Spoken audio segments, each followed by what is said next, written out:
Let's go. Coaching call number 2. All right. Can you hear me? I can. That's perfect. Awesome. Sorry about that. I was like, because I'm like recording it, but the speaker on my laptop is like kind of blown or whatever. So like I try to go back and watch the videos. I'm like, I should just record this on OBS, but obviously it wasn't as simple as we thought. So. And seeing the whiteboard in the background gets me excited. So. Yes. Cool. So tell me how the week went. I know we got a couple things to follow up in terms of deciding about the second location and kind of the overall structure of that. But how did the week go overall? Yeah, so it went really good. Obviously, we were on vacation for this last week, so actually business ran pretty smooth. There wasn't any major fires that came up. Alex was able to handle it, majority of it, and I probably worked for like 20 minutes, at a time. So it went well, but obviously there's some fine tuning with the hiring systems and other systems that we have to really kind of fine tune to really remove ourselves from the daily operations per se. Got it. So do you want to talk about that a little bit today and then talk about the second locations, kind of what you've been thinking about that too? Yeah, so absolutely. Yeah, I was kind of looking at, or I rewatched a video and everything, and so Larissa and I, we sat down, and I believe that what we want to do is really build a business that operates without us. So I really were leaning towards the option of completely separating it. So we went through, did the pros and cons of everything.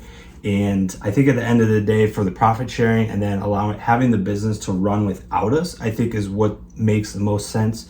And I think what it's going to do is like push us to create those systems now instead of continuing to push them back. Because ultimately somebody's going to have to do the hiring, somebody's going to have to do the sales and all that stuff. So I think if we just figure out how to have location 1 run without us, then hopefully we can build that kind of blueprint and then get our like pay structure right, and then just those last few like systems down. I think we'll be able to kind of go ahead and then duplicate that in the future. And would your goal for next year for the first location mostly be raise prices, bring close ratio down, increase profits, or you still think you can grow that one alongside starting the second one? Yeah, so we're really leaning towards your advice of like just completely flipping the switch, turning it to pure profit mode, literally staying at 650, 700,000, and just really getting that bottom line and then really allowing that thing to run by itself. Okay, and so right now for project-based stuff, what do you guys charge per hour? So we charge, so right now, because it's the winter season, we are at 70 an hour, but we are at 80 like 10 months out of the year, 9-10 months out of the year. Our close ratio is 26.5%. That's for this whole year is what it's been. So surprisingly low compared to like how much you've grown. Yeah, so we sent like 30,000 flyers out this year. We did like a lot of marketing and stuff like that. The other thing that makes us a little different than like your guys' model is we require all of our reoccurring customers to have fertilizing and weed control. So we don't do mow only accounts. So obviously there is a little bit of more of a barrier to entry with that. But yeah, we're at like the 26.5%. So I don't know. I think our attrition rate is maybe like 10 or 15%. I don't know exactly. I'd have to kind of look at that, but but I really like the idea of staying at 650, 700, maybe just not even like increasing prices next year if just like 1 out of 5 or 1 out of 4 customers book. And then maybe raising prices on our old customers that we'd have for like since like the beginning, year 1. And then if some of them drop, then we can fill it in with new customers, of the premium price. I imagine you spent at least $15,000 or $20,000 on marketing last year then. We did 12,000 this year. Oh, so you just did the one, this year. You just did the one big massive mail out. Is that it then? Yeah, basically all EDDM. And surprisingly, we're getting a lot from Google. I mean, I watch YouTube videos how to create a website and stuff like that, and that's actually doing really well. We also are doing like the Google review kind of challenge per se of like trying to really boost that. So I think that's helping a lot for that stuff. All right, so yeah, that's okay. Because what I'm kind of like bouncing around in my head is where is the profit going? Because what I would typically say is next year we'd be raising prices. We would expect a decrease in close ratio, and then we would be more profitable, and that would slow the growth down. How did you grow? Like, you must have got a ton of leads, because if you're only closing 26% and you grew, like, what was 2021 for you? For leads or just gross revenue. 365,000. Yeah, man, you doubled. Good for you. So what that tells me, though, is that you have a high value per customer, and your attrition's lower because you have that barrier in the upfront, right? So you're exactly right. It's a different model. Like us, like I get them in the door, entry level service, and we'll upsell them down the road. You basically require additional services up front, which is going to keep your close ratio lower, but you're going to keep them longer, and the lifetime value of that customer is greater, right? Mm-hmm. So that's why you're able to grow, like double your business with a 26% close ratio. Because typically I hear 26% close ratio, and I'd like either cut prices or like there's a big issue with follow up and a lot of other things, right? Right. So like the other things can be tweaked and refined, but definitely like from a pricing perspective, I would say like you could just like raise it a ton. Do you tell them about the fertilization requirement prior to getting an estimate or after? So if someone calls like, hey, I want mowing. Yeah, we say, hey, we're a little different than most lawn care companies. We obviously want to take care of the health of your lawn too. That's what makes us different. And so they're priced separately, but you have to book for both services to get on our mow schedule. And a lot of them conform. Like probably 50% of them will conform to that and say makes sense. So at least give me a quote. Right. At that point. Absolutely. Got it. Okay. It's really interesting. The fact that you're able to grow double the business and at 26% is phenomenal. It tells me you have a lot of leads. Mm-hmm. So I'd be really interested to see what happens when we don't do the every door direct mail and you just lean more on Google and you spend less, because you might find you get just as many leads because now you have brand awareness, you have the Google reviews and all the rest of it. And then it's a matter of like, you might actually want your close ratio to end up being more like 18%, right? By raising your prices. Because a lot of people are like, well, if your close ratio is 26%, you should raise prices. I'm not really concerned about that. I'm looking at the fact that you doubled the business at a 26% close ratio, right? Then the next caveat to that is, what you don't want to do is have so many leads coming in that it costs a lot just to get the estimates out. And so by having a too low of a close ratio, even though on paper you look profitable, just the cost of getting the estimates out is a lot. So my next question is, do you do estimates over the phone right now, or do you go out in person? So for mowing and weed control, we do it over the phone based off square footage. We're going to simple services next year for the first location. So we're only doing bush trimming, bed maintenance, and then like kind of leaf cleanups and maybe mulch. But we're getting kind of rid of most of those other services. Okay, cool. Because what I'd be really interested to see is what your close ratio is based upon service. If you could somehow figure this number out, and that is, what is your close ratio for weed control and mowing versus project-based work? The reason I'm asking that is because we got to determine which one, or if we're going to raise prices on one of them next spring. What we're trying to do is we're trying to increase profits. We've got to raise prices or become more efficient. Right? So the more efficient part we can talk about all day long about, right? But the actual, like, just from the revenue perspective and the price perspective, I've got to determine, okay, if you have 40% close ratio on projects and then you're 20% on weed control fertilization because that requirement's there, then it's like, okay, we need to go to projects and increase that number, right? Do you have a feel of that number, or is it something you need to calculate? Yeah, that's something that I'll have to dig into and look to see if I can pull that from Service Autopilot.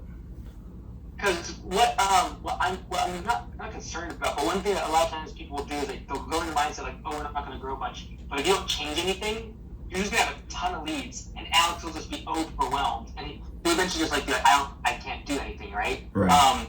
If you're going to curb revenue, you'll have to either raise price or something, because otherwise you'll probably, if you did nothing, honestly, if you just like, hey, we'll keep prices the same, and we'll do the same services and everything, you'd probably get $800,000 next year.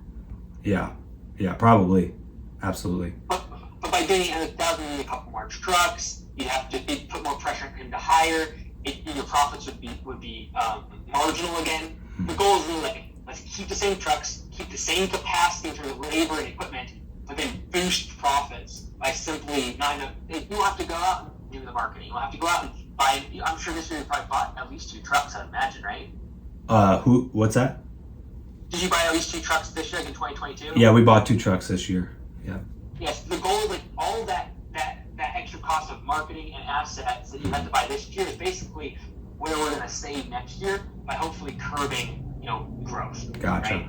Okay, that makes sense. I wanted to ask you, so like 650, 700,000, if we keep it right there on that mark. So obviously we're a little different than your guys's, but we have a remote office manager. Like she's phenomenal. So that's kind of who takes a lot of like answering the phones and emails. Like she does all of that stuff and billing. And then Alex does a lot of and actually she's doing like the income and expense sheets now and payroll because she's like really detail oriented.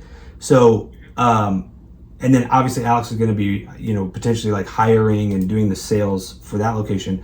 I want to make sure that because we are shifting to profit mode, that I could pay them really well, and really take care of them because they're our core. And like, yeah, they're like, I just want to make sure that we can really take care of them, but I also want to sleep well at night and not be stressed out about like payroll and stuff like that. And then I also want to, if there's a way to kind of structure it, and I think there is with the profit sharing, but like, I don't like hourly, and maybe it is or isn't, but like having that incentive of performance, like having that be like majority of it or a good chunk, maybe not majority, but like a decent chunk for them to like work hard, you know what I mean? So 2 things. Number 1, for some reason in my head, do you already do P4P for your guys out in the field? We do. Oh, you do? Okay, good. That's what I thought. Great. Yeah.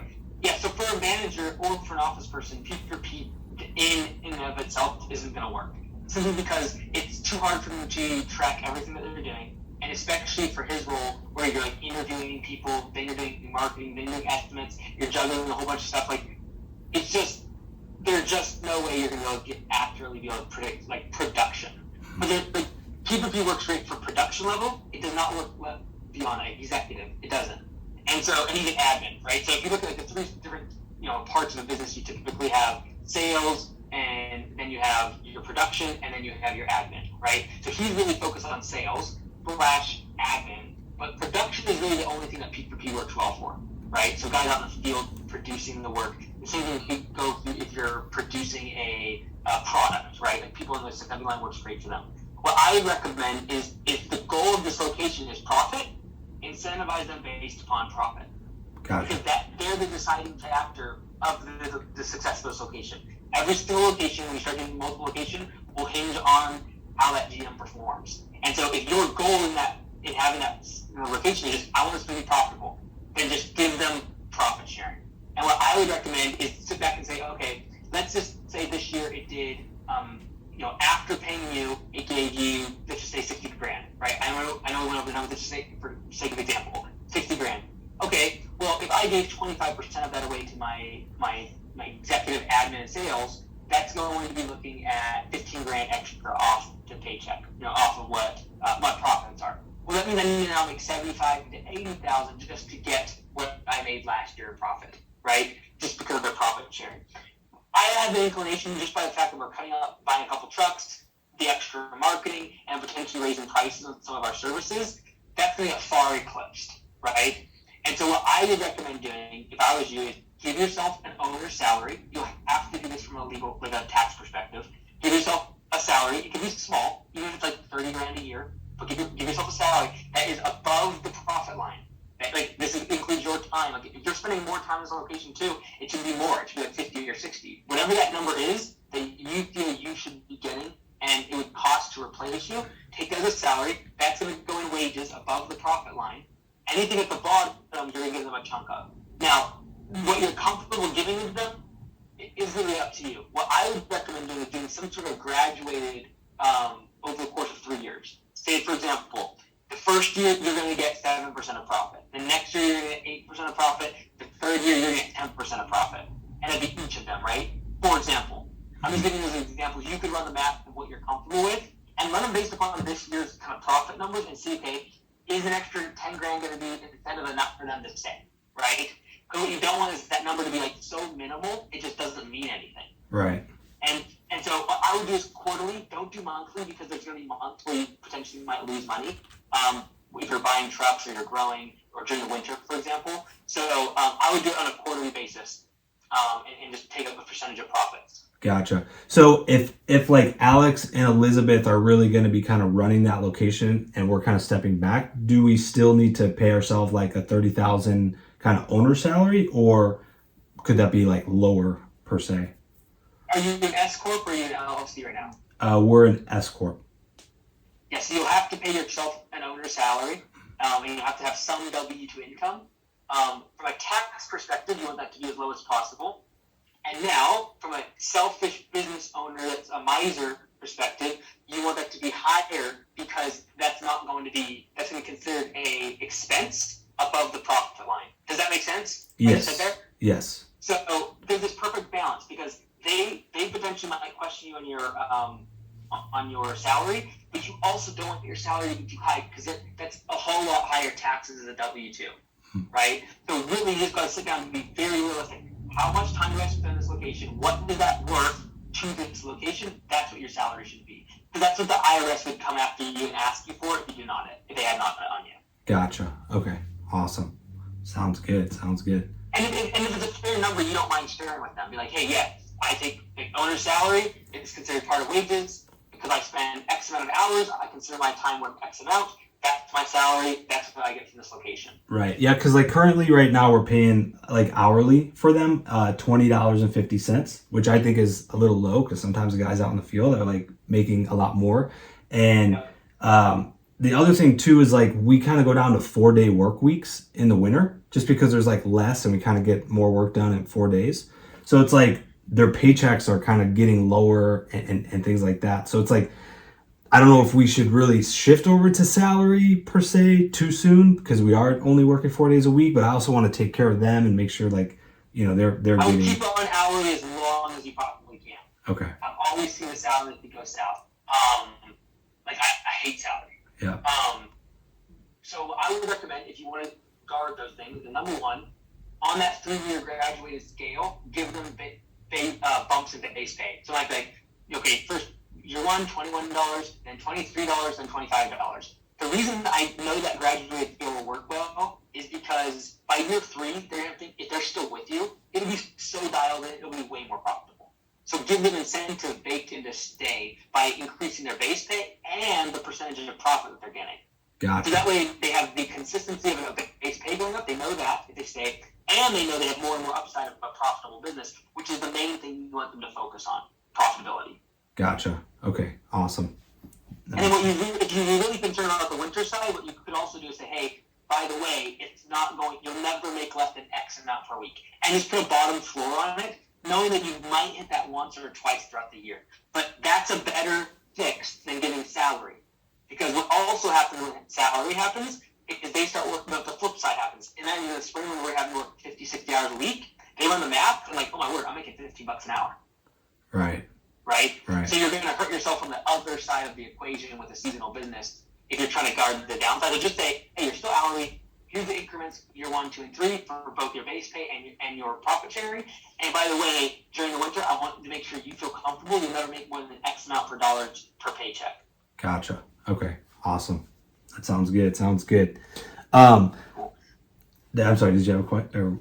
No, you're good. I think we kind of nailed down that structural part really good, and I'm happy with that. I think the next step is like the system side of what they're going to need to simplify and refine to make it an operation that can run without you. Right. Yeah. So, and though the systems that we still have to kind of build out is definitely like the hiring portion. Like we have like questions that we ask over the phone, and then we have questions that we ask in person and stuff like that. But yeah, we don't really like, I guess like the thing that I kind of struggle with is like for like hiring, like who's the one who goes on Indeed and like posts the ads? Like, is it supposed to still be me as kind of the CEO level, or is it like, you know, Alex as the GM, right? So like, and like when does like, and I know like I could probably sit down and give him a playbook, like, hey, starting February 1st or like second week of January, you start, and then kind of like offset the hires and stuff like that. But like, you know, like, I don't know, do I just, it's kind of great. Do I give him like hey, spend this amount of money in this amount of time, or should I be doing that, or do I just give it up to him and say, kind of figure it out as you go, you know? Typically, like marketing budget as well as hiring budget, I would just keep doing it yourself. And you're playing in this case, you're kind of playing what we call a regional manager, which is you're still very much in touch with that manager on a daily basis, and you are supporting them. And so we recommend our regional managers run the marketing budget and run the hiring budget. And as the leads come in, it is the general manager, or in this case, Alex's responsibility to take those leads and then pump them through a system, because that's very predictable. And that's the part we can really hone in on. And some of you have already done a pretty good job of that. And it's like, okay, when a lead comes in from Indeed, what's your expectation? How quickly do you respond back to them? And honestly, with Indeed, if you call them fast enough and they're not good, and you screen them on the phone, you don't pay for that lead. So, for example, the system should be like, within X amount of hours of a lead coming in your email, you should have called them. Here's the questions that you ask. Here's then what you're going to set up in terms of an interview, X amount of days afterwards, if they pass these certain questions. So what I want to do for this week going forward, and kind of the homework, is let's break down that step by step from the time that a lead would come in from Indeed to the time that they would be onboarded and trained. Not just like you got a job, but like the onboarding process. And then the training process to get this person for the next, the first 2 weeks of, say, getting them up to speed. Just literally the list through every single thing that you're currently doing, and then we just have to create a system around it. Gotcha. Right? Because that is the hardest part to do, is hiring and sales. And I think you've done a really good job with the sales part. The fact that you were able to lead for 4 or 5 days this past week and everything went okay, you're probably going to nail that. That sales part is one part. But the hiring part is, it sounds like that's the big equation here. So if you could just give me, like, literally just think in your mind, like, okay, after Indeed, I usually text them or I email them or I call them, whatever those steps are, just list them out, and then I want you to share that with me on the next call on next Friday, and we'll go through that together. Okay, awesome. Sounds good. Cool. All right, brother, making some headway. Good for you. Let's go. Yes, I appreciate it. Thanks, Mike. Great work, brother. We'll see you. Have a great weekend. All right, we'll see you. Bye. Bye-bye. Recording stopped.